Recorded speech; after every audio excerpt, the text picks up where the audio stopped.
Знаєте, кажуть, що Швейцарія – це країна, яка не відпускає. І в моєму випадку це виявилось правдою в особі одного мобільного оператора.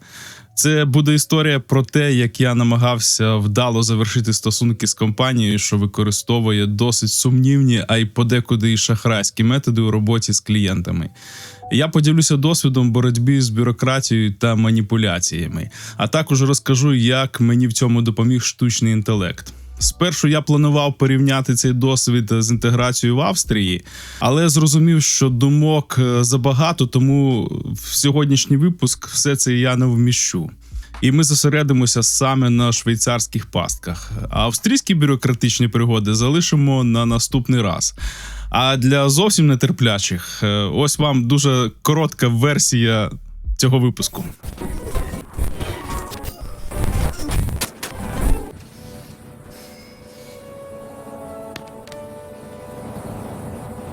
Отже, ви побачили коротку, дуже стислу версію цього випуску. А з вами знову я, Сергій Макаренко. Тож, якщо вам цікаво, як протистояти великим корпораціям і ви хочете подивитися повну версію цього випуску, то запрошую вас до перегляду. І, звісно, буду вдячний за ваші вподобайки, коментарі та підписку. Це дуже допомагає каналу розвиватися. Швейцарія – неймовірно гарна та зручна країна, особливо в плані інфраструктури. Я про це розповідав в минулих випусках циклу про Швейцарію. Там усе побудовано дуже розумно. Проте, на мою думку, люди там часто носять маски щастя. Зовні все ідеально, але всередині відчувається певна напруженість. Можливо, одна з причин цього прихованого стресу – саме та система, з якою я зіштовхнувся. Коли ми жили в Швейцарії, постало питання домашнього інтернету. Звісно, можна було звернутися до великого перевіреного оператора, як от Swisscom, де все чітко і ясно, і зрозуміло. Але ми, українці та й люди в усьому світі, часто шукаємо вигідніші варіанти з нижчим цінником і потім потрапляємо в пастку власної жадібності, скупості. Я звернув увагу на одного оператора з бірюзовим логотипом, оскільки по приїзду до Швейцарії ще на самому початку за 20 франків придбав сімку з безкоштовним пакетом безлімітних дзвінків та інтернету на 3 місяці. Ті, хто живе у Швейцарії, одразу зрозуміють, про яку компанію йде мова. Вони запропонували чудові умови – домашній інтернет за 30 франків на місяць. Тоді як у середньому по ринку це коштує або коштувало 40-50 франків. У пакет входив якісний роутер від компанії Nokia, який нібито надавався в подарунок за 0 франків. Усе виглядало красиво. Договір онлайн, швидка реєстрація, дружня комунікація. Отримавши по пошті роутер і онлайн-рахунок, я побачив, що окрім оплати за місяць мені виставили 150 франків за послуги підключення. При цьому ніхто до мене не приходив, кабель не тягнув, я просто вставив сім-картку в роутер і активував його сам. Виявилося, що ці 150 франків – це фактично вартість роутера, хоча в договорі в графі «Ціна купівлі» стояв 0. Це була перша хитрість компанії. Ба більше, у правилах дрібним шрифтом було вказано, що в разі розірвання договору клієнт зобов'язаний повернути роутер компанії без жодних компенсацій.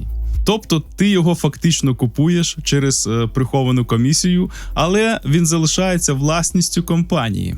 Проте інтернет працював добре, покриття було якісним і я справно сплачував рахунки. Так от. Коли ми вирішили переїхати до Австрії, прийшов час закривати всі справи у Швейцарії, банки, рахунки, контракти, договори, я почав процедуру розірвання договору з цим оператором. Оскільки договір був безстроковий, тобто нульовий контракт, то його можна було розірвати після навіть 2 місяців дії. Але виявилося, що зв'язатися з ними – це окремий квест. Емейли працюють тільки в один бік. Платний дзвінок коштує 1,5 франка. Я подав заявку через чат-бота, вказав усі дані та причину виїзду. Чат-бот зафіксував звернення, копія прийшла мені на пошту з номером тікета. Я думав, що справу зроблено, але ніхто не підтверджував закриття. Вже переїхавши до Австрії, я оплатив останній місяць користування, сподіваючись, що більше рахунків не буде. Але я помилився. Наступного місяця мені надійшов новий рахунок на оплату за послуги інтернету, яким я вже не користувався. Я ще раз зробив звернення в чат-боті додатку оператора щодо закриття рахунку. Процедура відбулася, але я не отримав підтвердження на емейл, як це було минулого разу. Тож я прийняв рішення просто ігнорувати подальші їхні рахунки. А попросту забив болт. Місяці спливали, рахунки продовжували надходити в мені на емейл в спам. І от наприкінці 2025 року з черговим рахунком я отримав від цієї компанії сповіщення, що в мене накопичився борг в 300 франків з вимогою сплати і поточний місячний платіж. Мене це реально роздратувало, і я вимушений був взятися знову за справу закриття цього контракту. Цього разу собі в допомогу я вирішив максимально підключити штучний інтелект, конкретно модель Gemini, обравши режим ґрунтовного дослідження. Тобто в моделі Gemini я надав роль приватного юрисконсульта і помічника.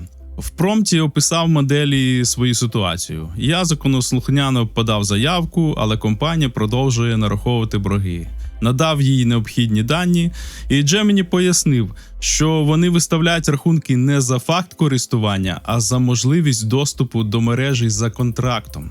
Виявилося, що цей оператор має дуже специфічну славу в Швейцарії. Увійти до них коштує франк, а вийти 1000 витрачених нервів.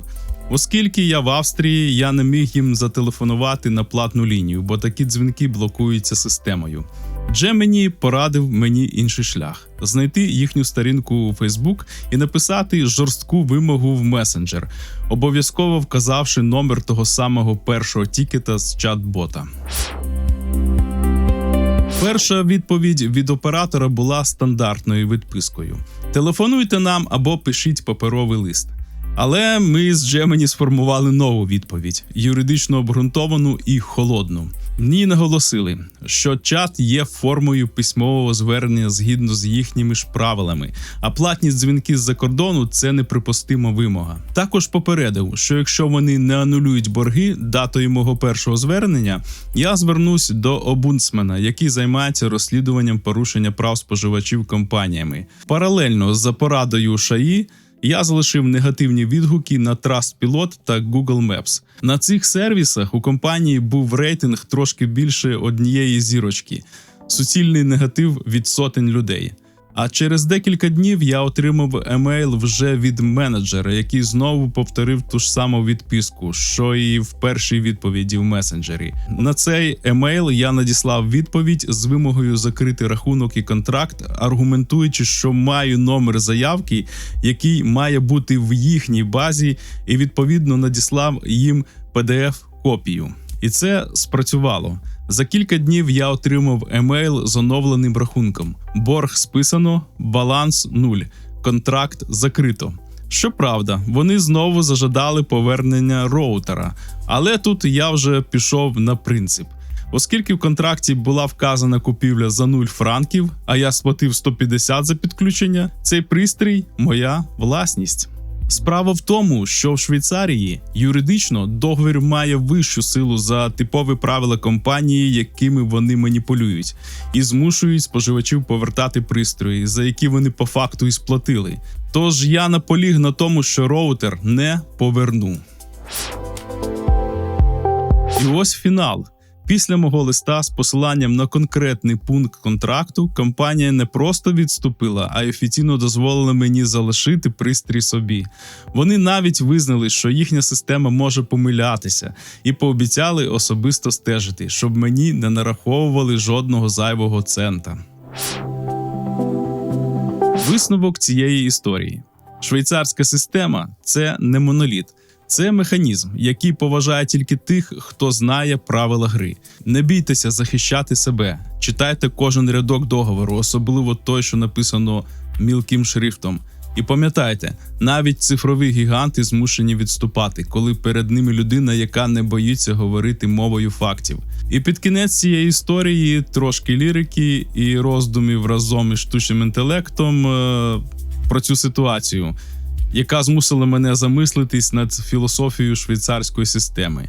І Gemini дав мені дуже влучний аналіз. Далі пряма мова відповіді Gemini на мої питання. Це глибоке і філософське питання, яке задають собі майже всі експати, зіткнувшись із темною стороною швейцарського сервісу. Дійсно, існує величезний розрив між іміджем Швейцарії, точність, чесність, якість і реальністю роботи телеком-операторів бюджетного сегмента. Швейцарська система не прибирає таких гравців з ринку з 5 основних причин. Ось як це працює під капотом. Перше. Швейцарія – це країна з дуже ліберальною економікою, де держава намагається мінімально втручатися в бізнес. Головний принцип швейцарського права – договори повинні виконуватися. Система виходить з того, що ви доросла, дієздатна людина. Якщо ви підписали контракт, навіть не читаючи дрібний шрифт, ви несете за нього відповідальність. Да, так воно і має бути. Але відмінність від ЄС. У Євросоюзі закони про захист прав споживачів набагато суворіші. Наприклад, право на легке розірвання онлайн контракту чи договору. Швейцарія не в ЄС, і тут лобі бізнесу часто сильніше за захист споживача. Друге. Дана телеком-компанія – це не компанія, це ілюзія.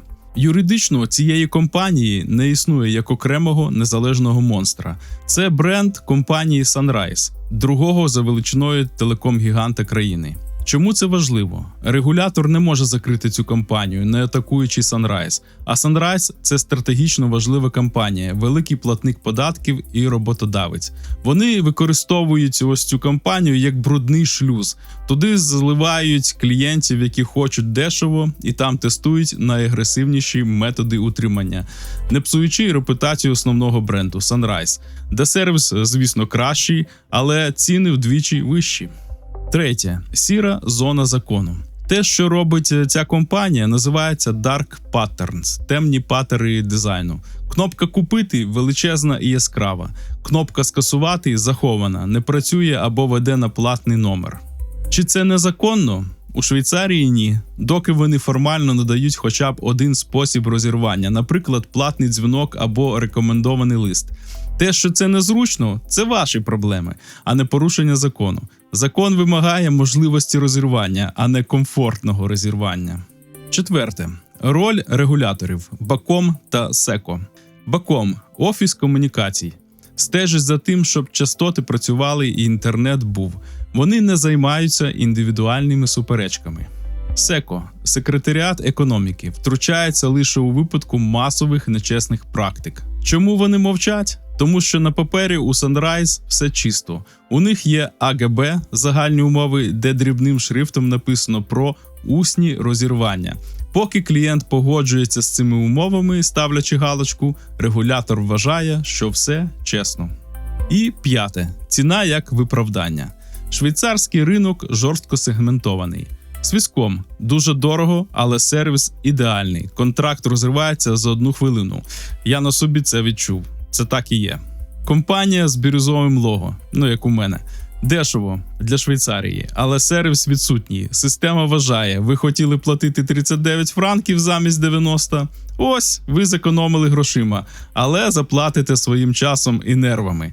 Це негласний суспільний договір. Тож Швейцарія дозволяє їм працювати, тому що вони приносять колосальні прибутки, платять податки і формально не порушують кримінальний кодекс. Але є і хороша новина – система правосуддя, суди та омбудсмен – все ж працює.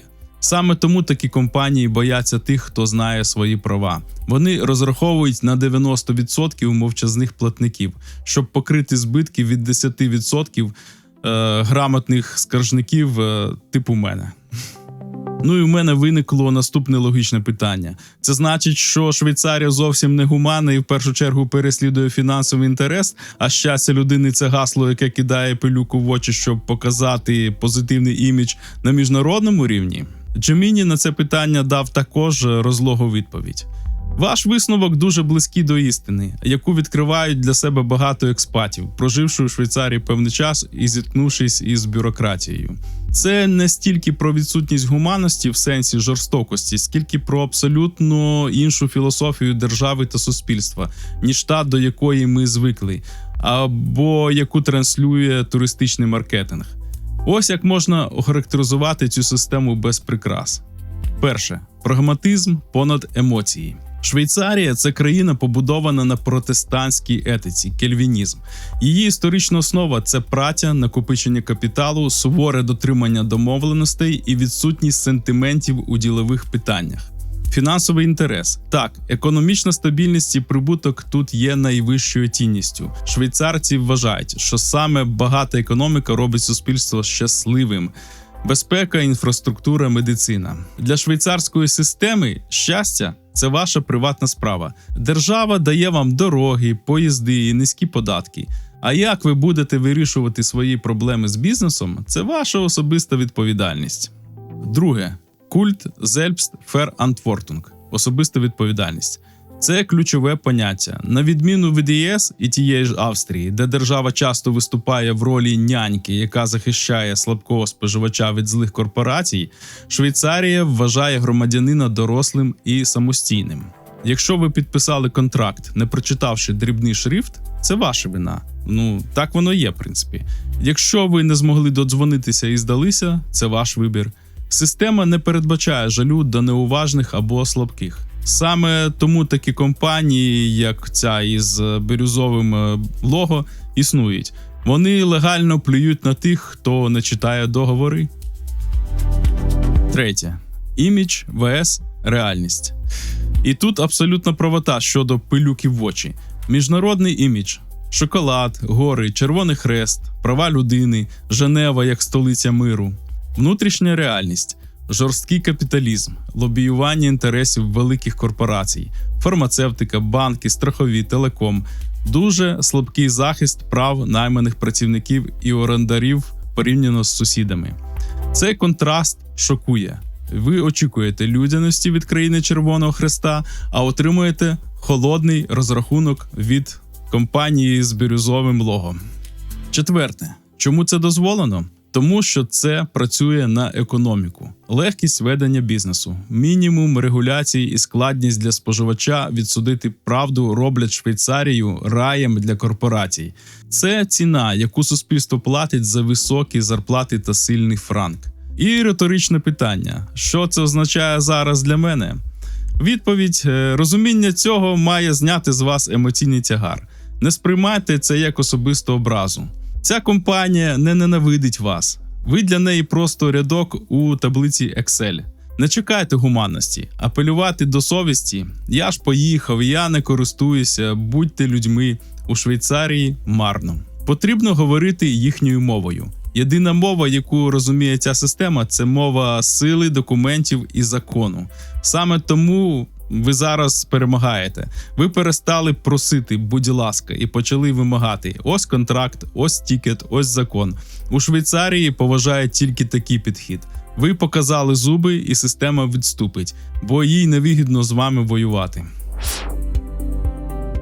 Тож, в кінці цього сюжету ось такий мій висновок. Швейцарія – це потужна, але подекуди бездушна фінансова машина. Щастя тут вважається вашою приватною справою, а держава лише забезпечує дороги та низькі податки. Коли ви апелюєте до совісті чи людяності, це не працює. Вони розуміють тільки мову сили документів і закону. Як тільки ви показуєте свою юридичну грамотність, система відступає, бо судитися з вами через дрібниці їм просто невигідно. Отже, на цьому сьогодні поставлю крапку у швейцарській частині. Можливо, ще щось спливе, і я запишу ще якийсь випуск про Швейцарію. А в наступному епізоді я розповім про свою інтеграцію в Австрії, де бюрократичні пригоди зовсім інші, але не менш цікаві. Тож, з вами був я, Сергій Макаренко, і життєві історії. Дякую вам за увагу, за перегляди, за підписки, за коментарі, за вподобайки, за те, що ви зі мною. Бережіть себе, будьте здорові і до нової зустрічі!